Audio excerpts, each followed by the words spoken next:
Nevavaksika ry havana. Faly fonay Jesosy Kristy afaka mandre indray ny teninao ao anatin'izao fankalazanay ny anaranao masina amin'ny Isan-taona fa 4 ny toby lehibe Farihimena izao. Misotranao amin'ny ahazaonay miainao anaty fifaliana na dia mandalo amin'ny sarotra aza. Satria ny fifalianay tokoa dia izahay mandreanao miteny aminay, satria ny teninao dia ainao an'izay mahazo azy. Fahasalamana ho an'ny nofo rehetra, fanilo ny tongotra isy fanazavana ny lalanay. Ko dia hazavao ary ny fonay Tompo, sokafo ny sofinay andrianao, dia hampangino izay rehetra tsy avy aminao Kristy. Famindrapo sy ny fiantranao anie ao aminay lalandava. Ianao rery amin'ny voninahitra Jesosy Tomponay. Amen. Mitsangana ny hazava fa tonga ny fahazavanao izay atoko fahempona ny voalohany.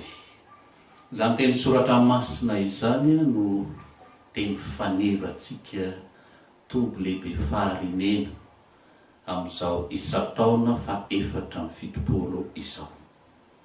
Miarabantsika amin'ny anaran'i Jesosy Kristy ry havana, mahatratra izany fotoana izany, na dia ao an-tokantrano aza isika tsiraray avy, dia miaina hatrany ny tenin'Andriamanitra ary inona fa omeny Tompo antsika ny fifaliana, fiadanam-po, ahafahantsika miombona amin'ny fianona ny tenin'Andriamanitra.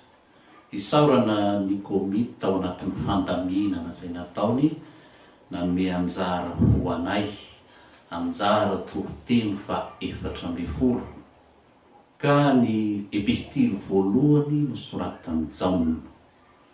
Jaona voalohany toko voalohany 15 hatramin'ny 20 dia toizatsika amin'ny toko 2 voalohany sy ny 2.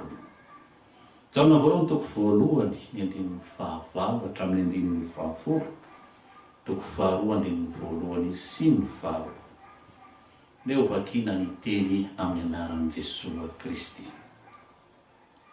Raha hoy isika tsy manana ota isika dia mamita tena ary ny marina tsy ato anatintsika. Raha miaiky ny fahotantsika isika dia mahatoko sy marina izy ka mamela ny fahotantsika sy manadio atsika ho afaka amin'ny tsy fahamarinana rehetra. Raha hoy isika tsy nanota isika dia mampandany azy ary ny teniny tsy ato anatintsika. Anaka, izany zavatra izany no soratako aminareo mba tsy hamontanareo. Raha misy manota dia manana solovava ao amin'ny ray isika ny Jesosy Kristy ilay marina. Ary izy moavitra ny fahotantsika ary tsy noho ny antsika ihany fa noho ny an'izao tontolo izao koa. Ray masino manamasinanay amin'ny fahamarinana ny tenina amin'ny fahamarinana. Amen. Afotombona ao aminareo mandrakariva ny heriavana ny fahasoavana ny fiadanana dia amin'Andriamanitra ray sy Jesosy Kristy tompontsika. Amen. Isan'ny azo raisina hoe fanambarana koa ity epistily voalohany nosoratany Jaona ity. Fanambarana satria fahitana hitan'ny Jaona, natrehan'ny Jaona ary azo nitsapaitanana no ambarany sy zarainy ary soratany ho an'ny fiangonana. Zao ma tsy mivolaza ao amin'ny 2:1 izay efa nojerenay sady efa notsapain'ny tananay dia ny amin'ny teny fiainana. Nojerenay nahita izy zany, notsapain'ny tanany teo izy zany nanatrika. Ary ny 2 koa tapany farany hoe izay tao amin'ny raika efa naseho taminay. Ny hitan'ny Jaona no ambarana sy tantarainy. Ary ilay Jaona mahita dia milaza indrindra amin'ilay hoe fiombonana, firaisana amin'Andriamanitra nohony amin'ny Jesosy Kristy.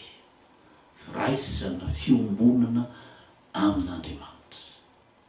Dia ny olona miombona amin'Andriamanitra dia olona mandeha ao amin'ny mazava, manana ny mazava, dia miaina araka ilay fahazavan'Andriamanitra.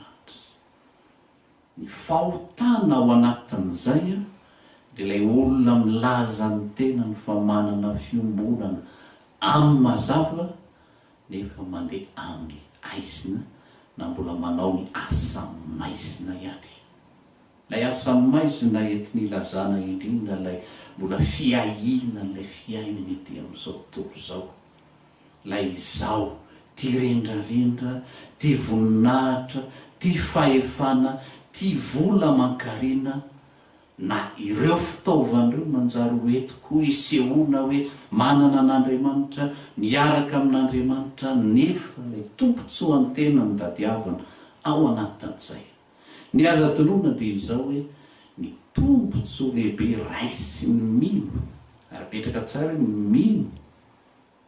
Ilay olona manana firaisana amin'Andriamanitra zany dia ilay izy tsy tia fahotana. Ny izy mangala fahotana, ary ny fahotana dia izay ilay fandehanana amin'ny fioarana ny valan'Andriamanitra izay. Ka ilay izao tontolo izao no mahafinaritra.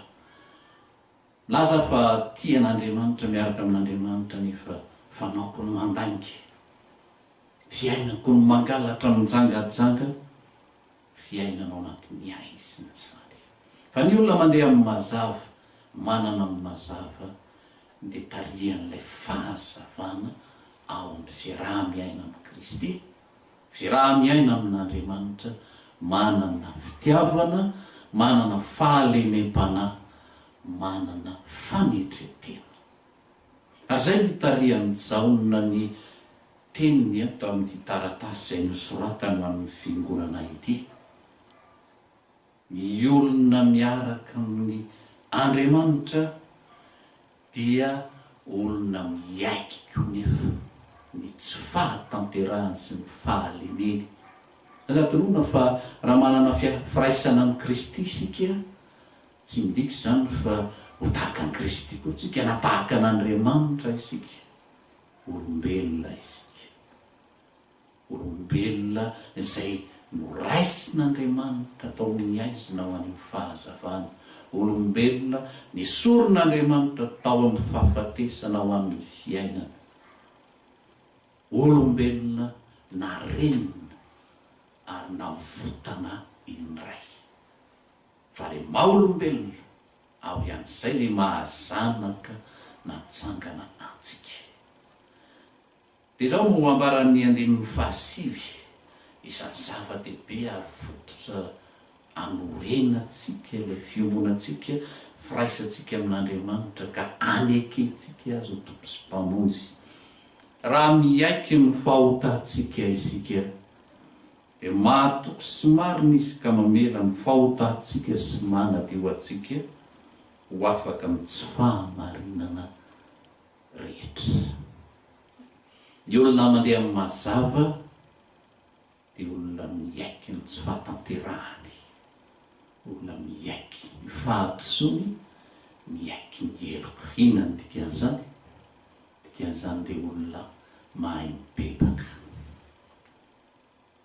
tsy olona mirehare eo amin'ny heriny sy ny tanjany, na fahefany sy ny voninahiny, na ny fahaiza sy ny fahalalany, na ny arena sy ny fananany, fa olona mirehare fa manana mpamonjy, ka ao amin'ny atin'ny ady sarotra rehetra mampiteraka ny fahalemena maha-olombelona, ao anatin'ilay fahoriana mety mampitanondrika ary mampalemy ny lohalika, dia tsapany, fantany ary hitany sy tsapainy ny tanany fa misy Andriamanitra mahay manavitra azy, mahay manafaka azy ao. Ka raha miaiky ny fahotantsika isika dia miasa Andriamanitra amin'ny alalan'ilay Jesosy Kristy izay nanolotra ny tenany, nandatsaka ny raty. Ary zay no mampiavaka ny fivavahana kristianina, ny sorona nataon'Andriamanitra tao nomeny ny zanan'ilay tokana ho famonjena izao tontolo izao. Ary izay famonjena izay azahoantsika famelan-keloka, famindrapo, andraisantsika fanadiovana. Izay famindrapo, famelan-keloka, fahadiovana izay mantsy ilay antoka ahatonga antsika hoe manana firaisana fiombonana amin'Andriamanitra, no diovy ny rason'i Jesosy Kristy. Ary ny olona no avozy ny rason'i Jesosy Kristy no manana firaisana fiombonana aminy. Vita batisa ianao, mpandray ny fanasan'ny tompo ianao, asan'Andriamanitra tao aminao, nanala anao tao amin'ny tsy fahalalana ho amin'ny fahalalana sy ny finoana, dia miverina iantsika tao amin'ny aizina ho amin'ny fahazavany mahagaga. Misy anjara raisy ny maha-olombelona eo amin'ilay firaisana amin'Andriamanitra mba hahatanteraka n'ilay famindrapo, famelan-keloka, fanadiovana omeny Jesosy Kristy. Jesosy Kristy araka ny fanambarany Jaona azy tokoa no lazaina hoe mpisolo vava, mpanalalana antsika. Ary zay no antoka ho antsika, azahoantsika miaiky ny fahotantsika, ndranemantsika matahotra ihany ka tsy samam-boraka ao anatin'ny vavaka ataontsika sy fiaonantsika amin'Andriamanitra, ilay atosotsika, fahatalantsika sy izay andrasantsika tanteraka amin'Andriamanitra, dia le famindrapo, fiantrana, fanavaozana antsika. Maratsika ne, jamba isika, marenina isika, malemy isika, ambava ahoana ny fahafatesana isika. fa raha izay ny tonga dia vatanitsika ao amin'Andriamanitra dia manana mpisolovavitsika lay Jesosy Kristy, lay Jesosy Kristy mitondra ny etaetantsika ary antoka ho antsika izany ao anatin'izay mety fahoriana mandetika atsika sy manery ny finoantsika hiataka amin'Andriamanitra. Manana mpisolovava isika ary eo ilay tandindron'ilay firaisina fiombonana amin'Andriamanitra ity izao, ity Andriamanitra. Fifandraisako amin'Andriamanitra dia miainga lalandava amin'ilay Jesosy Kristy. Dia izay any ilay mazava ary izay ilay amborahana izay rehetra ao am-posy satria ao amin'ny mazava dia miariary ny zavatra rehetra. Noho izany ota sy heriko eo anatrehan'Andriamanitra mbola fandehanana amin'ny maisina ny mandainga. Mandainga milaza hoe zaho tsy mpanota, zaho tsy nanota. Mampandainga an'Andriamanitra koa izany. Hoy ny ambarana eo amin'ny Toriteny 7:9-20. Fa tsy misy olona marina ambonin'ny tany izay manao tsara ka tsy manota. Tsara manao tsara. Ny ray mantsy afenina ao ambadiky ny asa tsara sy ny ezaka tao ilay fahotana. Dia mihevitra fa hoe izaho tsy nanota ka zara manao rakitra betsaka, manao vokatra betsaka, zaho niantoka ny pilipitra, nanao mitapo ny fiangonana. Nanao an'izay ianao. Fa hoan'iza tamin'ny anaran'iza no nentinao nanatanteraka izay. Ary eo ilay tsy fahamarinana. Fa indraindray ilay izao no hoentiko dia taoko nalay Andriamanitra. Ny olona milaza ny tena fa tsy manota ka miziriziry amin'ny marina taony mampandainga an'Andriamanitra ary manolotra ny tenin'Andriamanitra. Satria mametrapetraka n'ilay mpisolovava izy zany. Izy indray misolovava ny tenany. Dia izay ilay mbola hoe ao anatin'ny aiziny izy na dia milaza ny tena fa manana ny mazava azy. Zao mba maro amin'ny Luka 9:7-20. Fa tsy misy takona izay tsy ho hita na miafina izay tsy ho fantatra sy tsy haseho. Ninonina ataonao amin'ny aizina dia hiariary ao amin'ny mazava izy. Ny olona mandainga dia mamita tena. Ny olona milaza fa manana firaisana amin'Andriamanitra dia miariary ao amin'ny mazava, ny fahadalany sy ny laingany. Ry avy malala rehetra ao amin'ny tompo, mandeha fotoan-tsarotra ny fiainantsika. Fiainan'ny tsiraray, fiainan'ny fiangonana, fiainan'ny firenena, ny fiainan'ny toby. Nefa ny asa tonoana dia izao hoe ilay firaisanao amin'Andriamanitra tsy miova satria mahatoky Andriamanitra. Rehefa nanao izy hoe ho avy ety amin'izao tontolo izao, hamonjy izao tontolo izao, tanteraka izany. Rehefa niteny izy hoe ino izao momba anareo mandrakariva ambara-pahatonga amin'ny fahataperan'izao tontolo izao, tanteraka izany. Fa raha miaiky ny fahotantsika isika mandeha amin'ny mazava, ary atsika amin'ny mazava ilay mahisika antsika, dia izy tompo no manadio manafakeloka antsika. Vanim-potoana iainantsika izao anie tsy tonga any mitoby Farihimena isika, fa aza tonoana fa mitombo tonga ao aminao ary itokatrano tsiraray izao mitoby. Toby hanorenan'Andriamanitra ilay fiainam-pibebahana.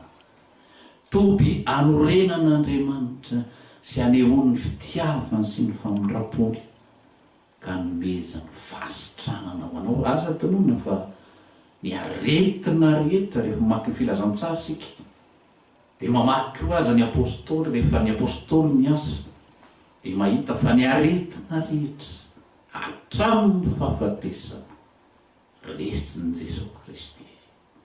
Mandavo zany valana aretina zany manitsika izao. Ola moa tsika ny tsy atoko hoe eo ny tompo ary iasa ny tompo ary ampandresy atsika ny tompo raha miaiky ny fahotantsika isika ka mibebaka tokoa. Dia fiaina mpibebahana isan'ny arangaranga ny fiainanao mitombo lehibe Farihimena, izay no fiainatsika. Ary izay no hitsanganatsika ka andraisantsika n'le teny fanevo hoe mitsangana mihazava ao anatin'izany endriky ny aizina mitady anarina amin'ny tany, vokatry ny fahalemena eo anatrehan'ny aretina izay mitsangana mihazava, fa tonga ny fahazavanao ao anatiny ianao ilay nay mibebaka no avozin'ny tompo, no azavain'ny tompo, no diovin'ny tompo. Tsisy aretina mandaitra aminao, tsisy fahafatesana mahazo anao, fiadanana, fifaliana, fiadanam-po no omeny tompo ho an'ny mpanomboky. Raha iverenana dia izao hoe fanambarana no hitan'ny Jaona tao anatin'ny fahitana izay natrehany sy ningainany firaisany tamin'Andriamanitra. Izay firaisana amin'Andriamanitra izay midika hoe fandehanana amin'ny mazava, faniliana ny aizina rehetra zany, ny ratsy rehetra zany. Ny olona amin'ny mazava dia miaiky ny fahotany tsy fahatanterahany mba hiasan'ilay herin'Andriamanitra anatin'ny fahalemena. Ny olona miaiky ny fahotany mahazo famindrapo, mahazo famelan-keloka, mahazo fanadiovana. Ary ny fahatanterahany izay dia satria manana mpisolo vava isika. Dia Jesosy Kristy ilay efa nisolo heloka atsika, nitondra ny fahotantsika, manamarina atsika ao amin'Andriamanitra. Noho izany ry havana, mitsangana, mihazava, mijoro, asehoy ny faneva eny aminao. Rehefa tonga ao aminao ny tompo, amin'ny fahazavana ho anao, ary ianao hitondra ny fahazavana eo amin'ny fiarahamonina sy ny manodidina anao. Mampahery-tsika rehetra amin'ny alalan'izany tenin'Andriamanitra izany, firaisina fiombonatsika amin'ny tompony, hitoerantsika ao amin'ny mazava. Amen. Vavatsika ry havana. Ankasitrahana ianao Jesosy Kristy, mizara ny teninao ianao ary manome fiainana ho anay isan'andro isan'andro, na dia mandeha fotoan-tsarotra azy izahay tamin'ny aloky ny fahafatesina no mivalana aretina izay mbola mandindona anay. Ianao anie amindra foa mela eloka satria olombelona izay tompo, ary indraindray maniasi any, indraindray manadino anao fa rendrika manatiny ady amin'ny aretina, ady amin'ny fiainana sy ny fahantrana, ady amin'ny tsy fandripahalemana. Miasa mahery ao anatinay tompo, ary avaozy izay, atsangano izay, ajoroa izay, ary fahazavana anazava amin'ny fiainana ary izay kosa aizara izany fahazavana izany. Da io lalandava ity firenena ity, tsy ireo marary sy trano izy ireo tompo. Tana maherinao akasika ho azy, nanongotanao amin'ny fototra aretina, mirenanao amin'ny fahasalamana, nomezanao azy ny fahasitranana. Tsy ireo ny mpitsabo, 27 izy ireo, ary menao izay sahaza azony miasa amin'ny fifaliana amin'ny fitiavana, ahitany fombiasana lalandava. Ireo mitona Paolina kosa ampiony ampahery azy ireo ianao. Dia nisa tokantrano tompo, feno ny fiadananao, omeo izay sahaza mba hiaina mpifaliana, anana toko sy fanantenanana amin'ny fiainako avy. Dia mino sy manantena izay fa amin'ny heri-taona tahaka izao dia sitraka ao no ahafahana miara-miombavaka, miaona mpifaliana, miaraka aminao amin'ny tompo lehibe Farihimena. Ianao miasa tompo ka tsisy asakana, eo am-piaratananao ny fiainany fiangonanao tsy misy maharombaka. Misaotra indrindra Kristy mpamonjy, teninao tafatoetra ao anatinay anie no hitsangananay satria efa tonga ao anatinay ilay mazava. Ny anaranao hoe Kristy mahavonjy. Amen. Raiso nitsodrano tolotra aminaran'i Jesosy Kristy. Andriamanitry ny fiadanana neny ho amasina nareo samy tanteraka, ka karovana avokoa ny fanahinareo, ny ainareo, ny tenanareo ka tsy anatsiny amin'ny fiadin' Jesosy Kristy Tompo. Mahatoky ilay niantso anareo ary izy ihany no anefa izany. Amen.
Ny voalohanteny ry havana dia faly misaotra an'Andriamanitra lehibe isika ny amin'ny ananantsika fotoana tombonandro azahoana miatrika indray izao isan-taona ny toby lehibe Farihimena isan-taona fa 470 izao.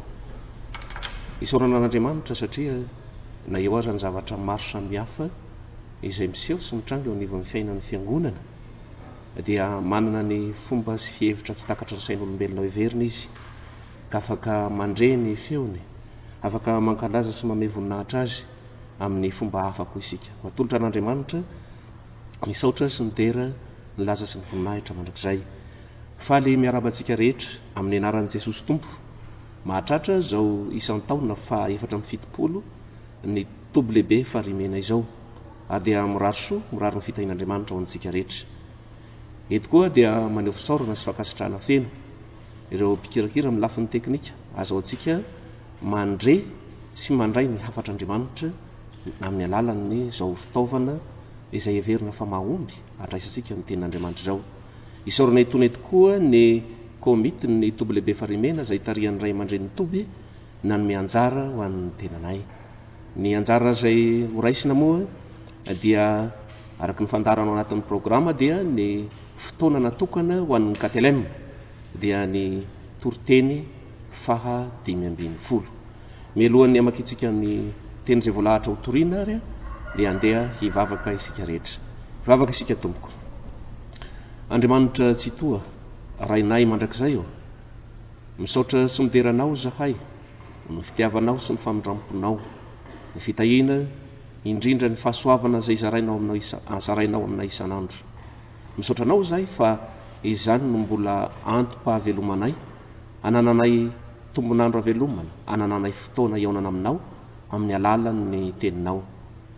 Ankehitriny misaotra anao zahay, mbola omenao zany teninao zany izay teny fiainana, teny mampahery, teny mampitraka ary teny mampiatsiahy ny amin'ny manandrify ho ataon'ny mpanompo voafidinao rehetra.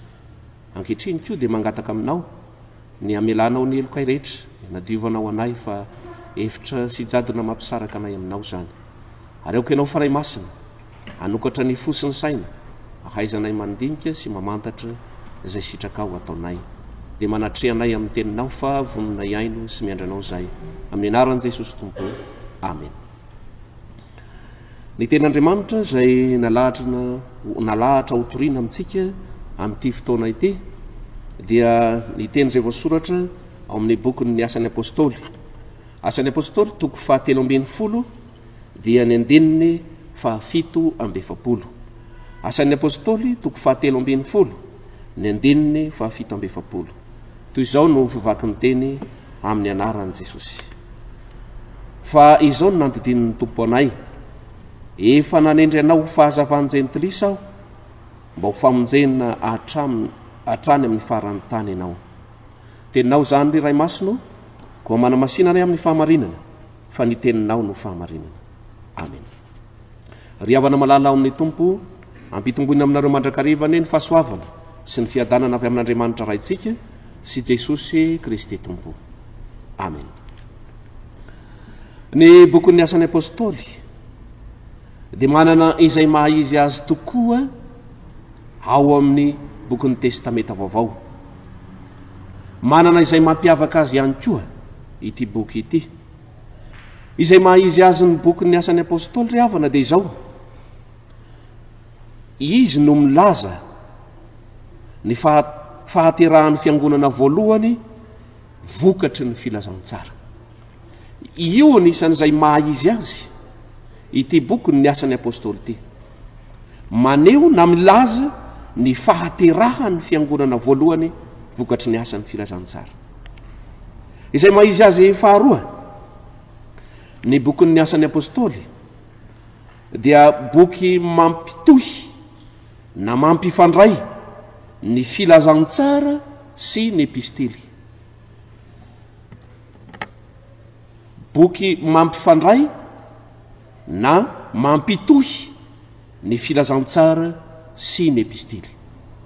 Ny filazantsara izay maneho ny fahavitan'ny famonjena izay nataon'i Jesosy Kristy, maneho ny fahavitan'ny filafamonjena izay nataon'i Jesosy Kristy.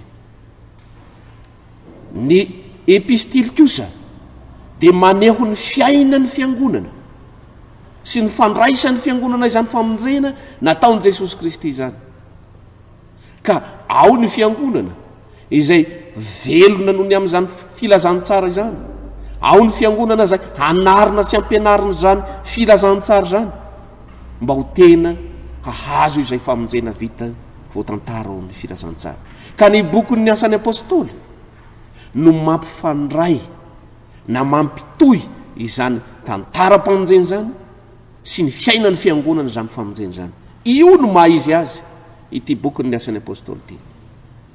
Ary fahatelo izay maneho ny maha-izy azy an'ity bokin'ny Asan'ny Apôstôly ity dia izao: izy no manambara miariary arak'izany anaran'izany, izy no maneho miariary arak'izany anaran'izany ny izay nataony apôstôly, izay nataony apôstôly.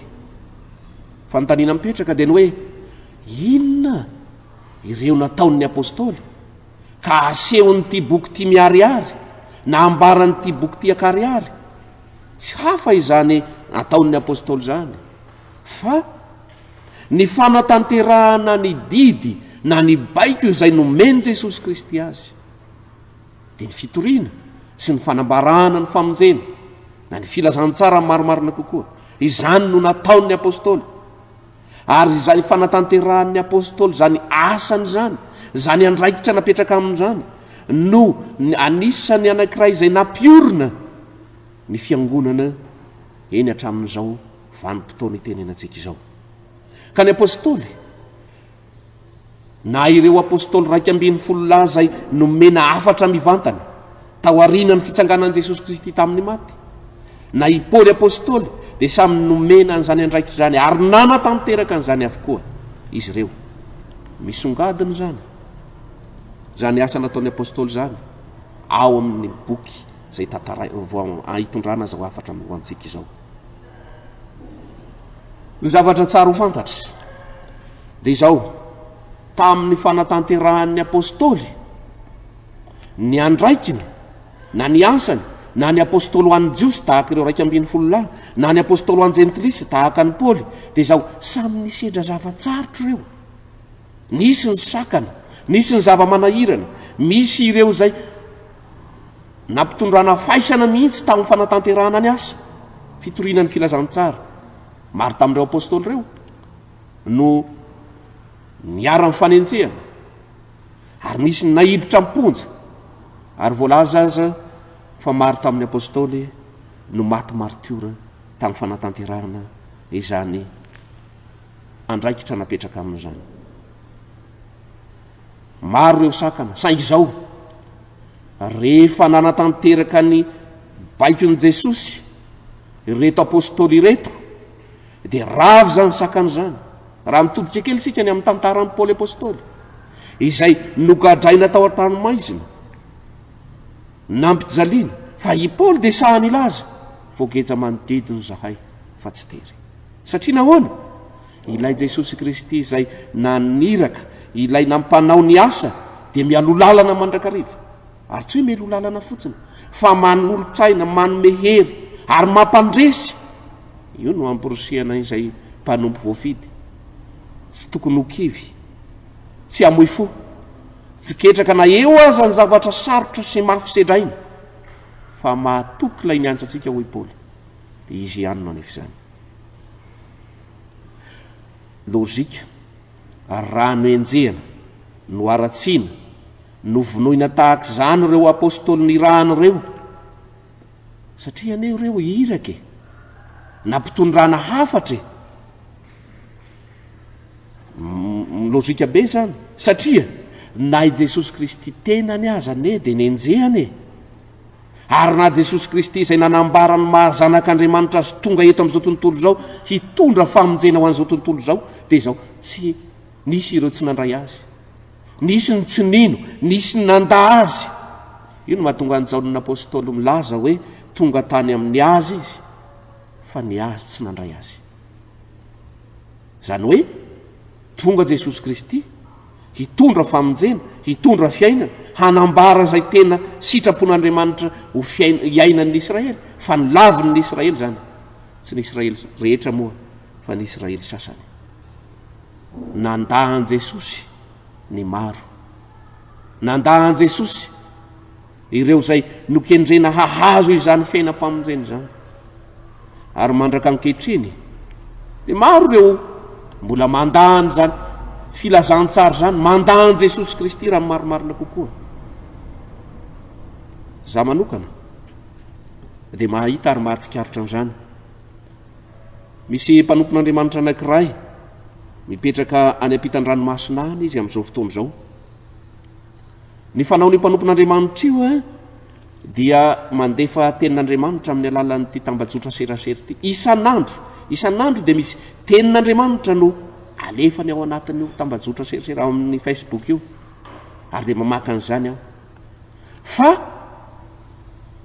rehefa nosokafaky ny commentaire satria nisy ny nanao commentaire ny amin'ny tenin'Andriamanitra alefany ho mpanompon'Andriamanitra io avy any an-dafy dia misy mametra-panontaniana hoe tsy mba misy zavatra hafa ve ray aman-dreny mba lazainao vaovao mahafinaritra vaovao manaitra any an-dafy ihany fa ny tenin'Andriamanitra izany anie eto aminay misy baiboly misy foana manahoana misy tokony bizina tokony atao mba hananana vola ve zany no hita ao anatin'ny commentaire mandahan Jesosy zany fa ny tenin'Andriamanitra zay zaraina ampitondraina omenantsika dia izao fanehoan'Andriamanitra fitiavana io hitadiavana anao handray fiainana ahazo famonjena zary zany famonjeny zany dia tsy voavidy vola mikareny zany fa ao amin'i Jesosy Kristy rery ihany maro ny mandahan Jesosy Kristy maro ny tsy manaiky ny afatry ny tenin'Andriamanitra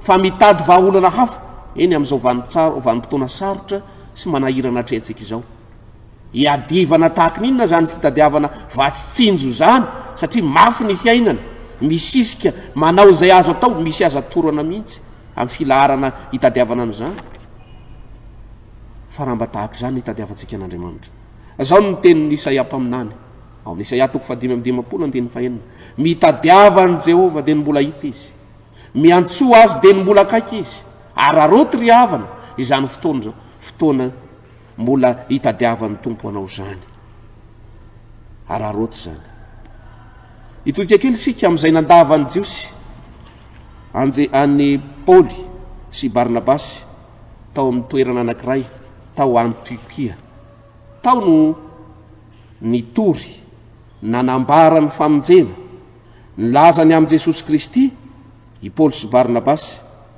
saingy izao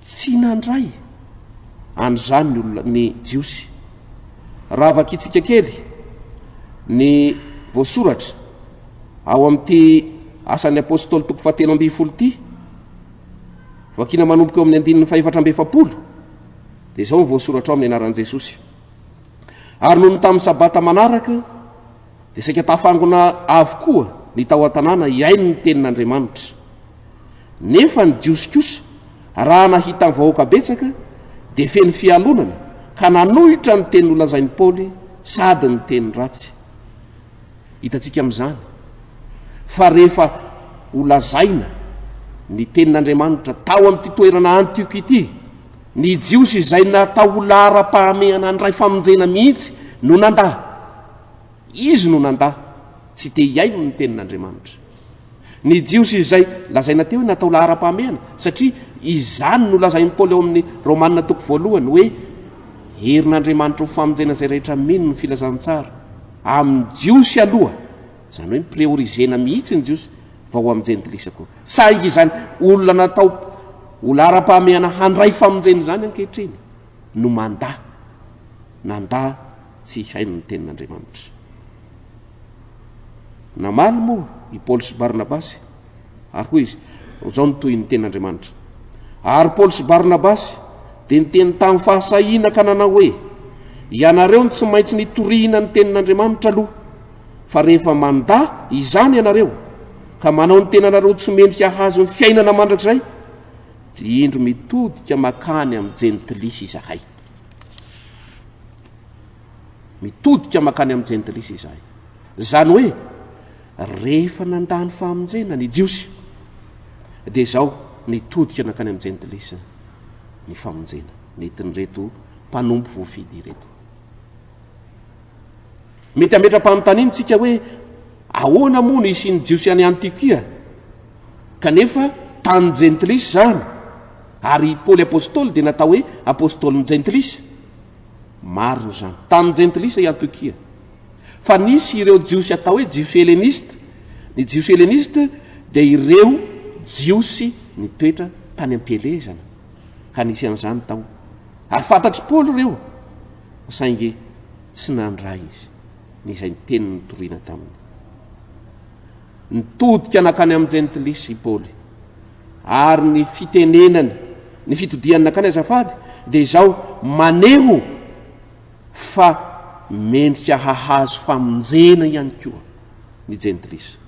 Fa izao no nandidininy tompo anay hoy izy, efa nanendry anao ho fahazavan'ny jentilisa aho. Nanendry anao ho fahazavan'ny jentilisa aho. Ilay fanendrenany Paoly apôstôly ho any amin'ny jentilisa dia niaraka tamin'ny fanomezana fahefana handresy ny aizina izany fanendreny zany. Nasehon'ny Paoly eto amin'izao teny zao hoe nanendry anao ho fahazavan'ny jentilisa aho, dia maneho hoe nomena fahefana aho. Tsy misaraka amin'ny fanendrena ny fahefana izay entin'ny mpanompon'Andriamanitra manao ny zara-fanompona. Fa ankehitriny mipetraka amin'ny fanontaniana, fahefana avy aiza na fahefaniza no entinao manao ny fanompona amin'izao nanendrenanao ny mpanompo amin'ny fiangonana izao. Ekena, fa misy ny atao hoe fahefam-panjakana, misy ny atao hoe fahefan'ny fiangonana, fa izany dia mbola eo ambanin'ny fahefan'Andriamanitra. Eo ambanin'ny fahefan'Andriamanitra zany. Nomena fahefana i Paoly apôstôly hitory hanambara ny fahazavana any amin'ny tany jentilisa. Tanteraka, lavorary, vita ara-dalàna avokoa ny zavatra nataon'ny Paoly, satria izany fahefana nomena zany no entiny napitatra ny fahazavana tamin'ireo tanàna jentilisa maro, ka izany no niorena ny fiangonana amin'ireo tany izay novanginy sy notsidiany rehetra. Manome fahefana antsika mpanompo voafidy Andriamanitra, nanendry atsika hitondra zany fahazavana zany koa izy. Voalazany mpaminany Isaia ao amin'ny Isaia 40 ao, fa misy aizina manarona ny tany, misy ny aizi-pito manarona ny firenena. Ianao zay nitendrena, isika zay nitendrena, dia ilaina hitondra fahazavana ho an'izany firenena rakofan'ny aizina zany. Amin'izao vanim-potoana vaninandro sarotra misy antsika izao, dia takona ny fahazavana, takona ilay fahazavan'Andriamanitra, fahazavan'i Kristy, noho ny amin'ny fahasarotam-piainana, noho ny sarotra zay atrena, noho ny valanaretina zay misy. Milanao mijoro amin'izay fananendrenanao zany ry mpanompo voafidy. Milanao mahery hitondro zany fahazavana zany, atao lazaina hoe fitaovana eo am-pelatanan'Andriamanitra isika ry havana, hitondro zany fahazavana zany manakona ny fahazavan'Andriamanitra zany. Fitaovana eo am-pelatanan'Andriamanitra. Ary amin'ny mahafitaovana ny fitaovana dia tsy mahavita ny asany izy raha misaraka amin'ilay mpampiasa azy. Raha mijery isika, natao fitaovana hitondra fahazavana ny ampola, natao hitondra fahazavana, ary fitaovana mpitondra fahazavana no ilazana ny ampola. Fa rehefa tsy misy ny herinaratra na ny courant ho isika, tsy mirehatra, tsy mahatanteraka zany andraikitra napetraka amin'izany ilay ampola, tsy mahavita zany zara asa nametrahana azy zany ny ampola. Fa misy ny atao hoe herinaratra, tahaka izany koa ny jiro. Tsy mirehatra ny jiro raha tsy misy ny solika. Ny jiro petrôly tsika ambanivohitra dia mampiasa an'izany. Tsy mirehatra raha tsy misy ny petrôly koa isika. Fitaovana hitondra fahazavana ny jiro, fa rehefa tsy misy ny solika tsy mirehatra io. Ka sao dia fitaovana tsy ampy solika na tsy ampy herinaratra ianao, tsy inona zany solika na herinaratra ampirehitra sy ampazava ny fahazavantsika eo anatrehan'ny jentilisa zany ry KTLM malalo, raha tsy eo ny solika dia tsy inona fa ny tenin'Andriamanitra zany. Io no voalohany. Ny tenin'Andriamanitra dia isan'izay herinaratra mahatonga ny fahazavantsika hirehatra eo anatrehan'ny hazava eo anatrehan'ny jentilisa. Ka aoka ny tenin'Andriamanitra hoy ny tenin'ny Paoly apôstôly hitoetra betsaka ao aminareo, fa izany dia anisan'ny mahatonga fahazavana eo anatrehan'ny maro ho amintsika izay. Hoy ny tenin'ny Salamo, amin'ny Salamo dia misy teny hoe fanilon'ny tongotra sy fahazavany lalako ny teninao. Zany hoe tena ilay teny mihitsy no mitondra fahazavana. Manarak'izany ny fanahy masina dia voalaza ny hirantsika fa 100 fa fanahy mpanazava azo lazaina ho solika na herinaratra mampazava ny fahazavantsika koa ny fanahy masina, ka aoka hanaiky hiasany ny fanahy masina, ho tarihy ny fanahy masina mandrakariva mba hahazava antsika amin'izay nanendrenantsika. Jesosy Kristy teniny no miteny eo amin'ny filazantsara araka ny Jaona, izao no fahazavan'izao tontolo zao, izay manaraka ahy tsy mba mandeha amin'ny maizina fa hanana ny fahazavana io. Azo lazaina ho herinaratra hampahazava ny fahazavantsika koa Jesosy Kristy, izay efa noraisitsika ho tompo sy mpamonjy antsika. Dia aoka izy no hanapaka feno eo amin'ny fiainantsika mba handeha tahaky ny zanaky ny mazava tokoa isika. Ary reo zavatra telo reo no amatarana fa manana fahazavana isika: ny tenin'Andriamanitra, ny fanahy masina, ary indrindra Jesosy Kristy izay efa tonga teto amin'izao tontolo zao. Reo no ananantsika fahazavana, ireo no ananantsika fahefana hitondra ny fahazavana eo anatrehan'ny jentilisa. Noho izany dia mankahiry antsika, indrindra isika KTLM izay nofidin'ny tompo manokana hitondra ny afatry ny tenin'Andriamanitra avy amin'ny alalan'ny tonokira, ary tsy ny tonokira ihany fa ny zavatra ataontsika manontolo, ny fomba mampanao, ny fihetsika sy ny fiteny, ny fitondratena anehoany zany fahazavana zany avokoa. Dia mba hireza isika rehetra ry zanaky ny fifoazana, ary indrindra aza matahotra fa lay tompo izay niantso sy nifidy antsika dia miaro lalana antsika ahatanterahantsika izany zara fanompony zany. Engane mba hazava eo mason'ny olona rehetra ny fahazavantsika, hazava eo mason'ny firenentsika ny fahazavantsika, mba hahatonga ity firenentsika ity ho firenena manana ny Kristy, hanana tahotra an'Andriamanitra, ary indrindraindrindra ho firenena ho isan'izay hitoeran'ny fiadanan'ny tompo mandrakariva. Dia voninahitra ny eo an'Andriamanitra raisanaka ary fanahy masina, voninahitra izay azy hatramin'ny taloha indrindra ka ho azy mandrakizay. Raisoa ny fitahina. Ny fahasoavan'i Jesosy Kristy eto amintsika, ny fitiavan'Andriamanitra ray, ny fampiraisana sy fampimbonana avy amin'ny fanahy masina ho aminareo rehetra ny hatramin'izao ka ho mandrakizay. Amen.